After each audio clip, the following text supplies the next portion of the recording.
Hey everyone, and welcome to Teacher Talk. This is your host, Allison, and we are broadcasting live from the villas on a beautiful sunny afternoon. I am here with Sarah, Justin, Kaylin, Katie, Kara, and on today's show, we are going to be discussing the different NTAS standards. We have had multiple questions sent in by callers that we will be answering today. Standard number 1.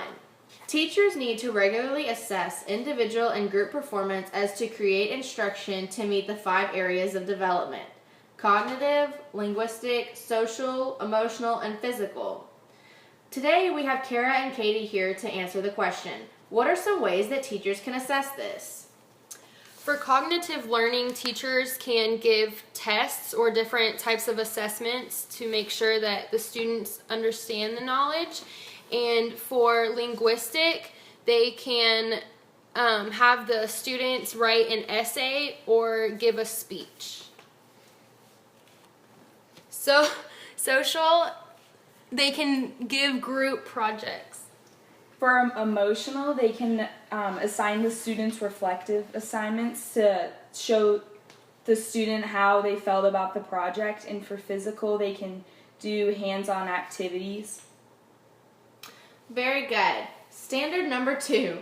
Teachers use understanding of differences in diverse cultures to ensure inclusive learning environments. Today we have Sarah and Justin here to answer the question, how can teachers design instruction to address each student's diverse learning strengths and needs? Teachers can address the different needs for each student by using the different learning styles. It's important for teachers to incorporate each of the different styles, which are visual, auditory, and kinesthetic, into each of the lessons. They can have a PowerPoint up or a video, or the teacher could even write something on the board for the visual learners. While the teacher is writing on the board, she can read aloud what she's writing so the auditory students have the ability to learn in their preferred way, and she can also pass out a handout or have something hands-on for the kinesthetic learners to do. Teachers should have each learning style represented in all of the lessons so that each child has the same opportunity to learn as much as they can.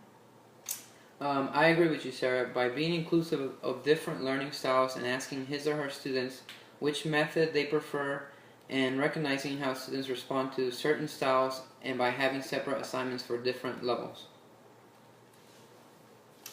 Very nice. Standard number 3 states that teachers work with learners, families, and colleagues to build safe and positive learning environments full of openness and mutual respect. Today we have Katie, Kaylin, Sarah, and myself answering the question, how can teachers communicate with learners, families, and colleagues to enforce this in the classroom? Teachers can communicate with their learners by providing them with encouraging and positive feedback. And they can also offer help for students that are struggling. By communicating with families, it keeps them involved and up to date on how their child is doing in the class. Giving comments with both positive and negatives helps to build a strong relationship. Teachers can communicate with colleagues by using PLC meetings, which is where they can meet together as a team to plan their next lessons. They can also talk with a student's former teachers in order to learn how a child has done in previous years with those previous teachers. One thing we had done in my classroom, on the first week of school, we create 4 posters. The first will be students respect students. The second is students respect teacher. The third is teacher respect student. And the fourth is student respect school. And we will have all of the students go through and write different rules on the poster that they feel are fair.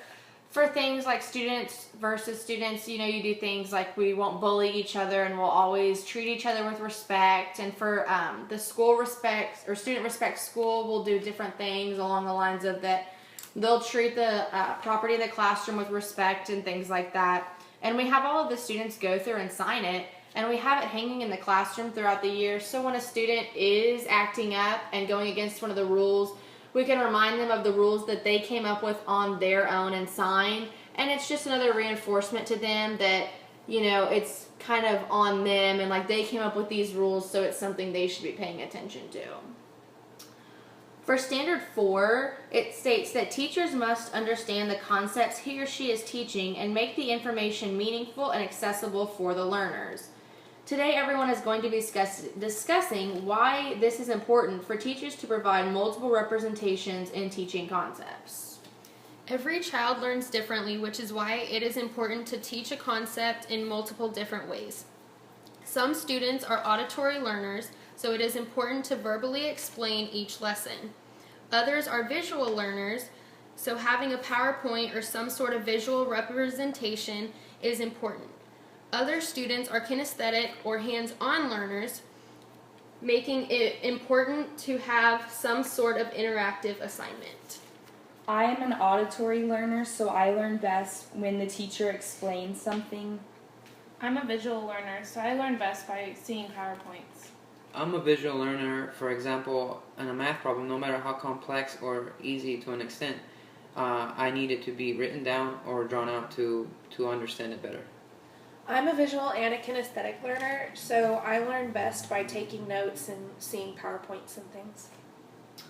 I would say a mix of all three. I definitely do very well in lectures, writing my own notes, but in some things it is easier for me to see it drawn out, especially in math classes. I definitely need to see multiple examples drawn out on the board for me. For Standard 5, it states that teachers must understand how to connect concepts and use different perspectives to engage learners.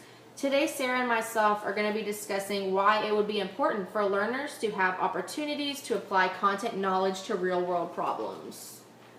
If the students do not learn to apply their content knowledge to real-world situations, then they won't make the connections between their schoolwork and real life. For example, if a child doesn't apply their addition skills to when they buy something, then they won't be able to figure out the total cost of a purchase. Students must be able to connect the content knowledge they learn in a classroom to the real-world problems in order to be successful. Going off of what she said in my classroom, I know we used to, when we would, kind of as a review of addition every 6 weeks, what we would do is we have homework charts in our room, and the students get a sticker for every homework assignment they complete, and each sticker is worth $3. And we give them a shopping list of different items that they can buy in the classroom. And so then they have to use the money that they have, and they can purchase things, but they have to be careful not to go over the amount they have to spend and to get it just right. So it's just a good way to kind of connect it to real world situations where they're getting to actually use their addition facts, but then they're also getting something from it. Standard 6 states that teachers use multiple methods to engage learners in their own growth and monitor the learner's progress. Today, Justin and Kaylin are going to be discussing why it is important for teachers to employ a variety of assessments. Teachers should employ a variety of assessments because it gives students various options of testing, such as essay, multiple choice, true or false, etc. This allows for students to have multiple opportunities to be successful. I agree because, as we mentioned before, not all students have learned the same way, so they don't test the same way either. Some students respond to standardized testing better than others. So if you can find different ways of assessments, then you're being equally fair to all students in class.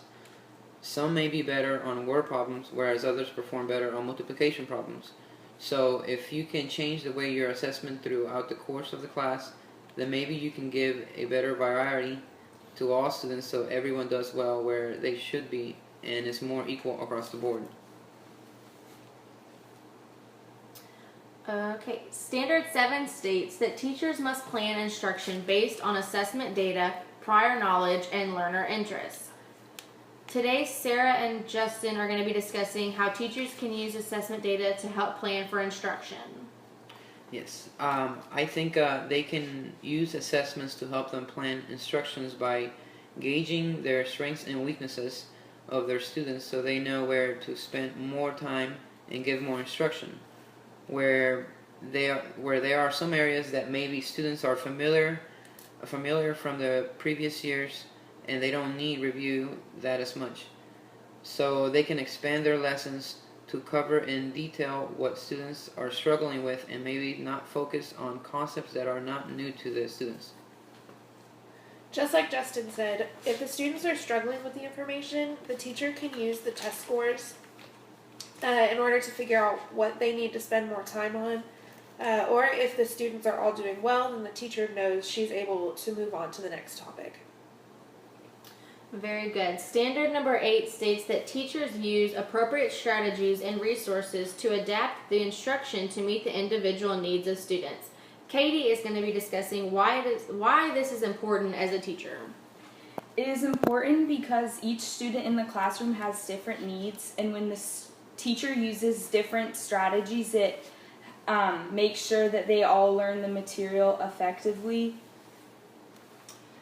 Very nice. I want to thank all of my guest speakers for being here today and for all of the listeners who sent in their questions. We learned a lot of information that is very valuable in the classroom. Signing off from the Villas on Sycamore. Thank you.